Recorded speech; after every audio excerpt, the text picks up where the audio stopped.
আসুন আজকে এমন একটা বাড়ি থেকে ঘুরে আসি যে বাড়িতে গেলে অনেকগুলো ভূতের সাথে দেখা মিলবে।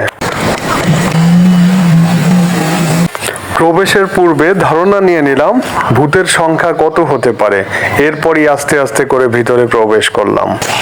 ভূতের বাড়িটা একটু দেখে আসি। যাদের হার্ট দুর্বল তারা একটু সাবধানে থাকবেন, কারণ যে কোনো সময় ভূতেরা ঘাড় মটকাতে পারে। বাড়িটি দেখতে যেহেতু ভূতের বাড়ির মতোই, তাই ভূতের বাড়ি নাম দিয়েই ভিডিওটা শুরু করেছিলাম। কিন্তু এই ভূতের বাড়ি বলার পেছনে রয়েছে ভিন্ন এক গল্প।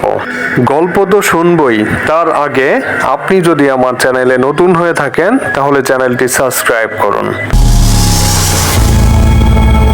বাড়ির পাশেই একদম লেক। আচ্ছা, লেকটা একটু দেখে আসি। এখান থেকে দেখেন একদম সে ধানমন্ডি লেক। দাঁড়িয়ে হয়তো আগের যে প্রধানমন্ত্রী ছিল এখানে দাঁড়িয়ে দাঁড়িয়ে হয়তো লেকের সৌন্দর্যগুলো দেখতো, বাট তো সে চলে যাওয়ায় আসলে সৌভাগ্যটা যে এখানে তার বাড়ির ভিতর দিয়ে এসে পিছনের লেকটাকে দেখতে পাচ্ছি। এতক্ষণে নিশ্চয়ই বুঝতে একটুও বাকি নেই যে বাড়িটি কার। হ্যাঁ, এটাই ধানমন্ডির সেই 5 নম্বর রোডের বহুল আলোচিত সুধা সদন। এটা দিয়ে মূলত এখন ভূতের বাড়ির নাটকগুলো ঠিকঠাক করা যায়। দেখুন ভিউগুলো একেবারে ভয়ঙ্কর একটা ব্যাপার স্যাপার। তো অতিভাবে স্থিতি ভয়াবহ। তো যাই হোক, এটা হচ্ছে নিচতলাটা ঘুরে দেখালাম।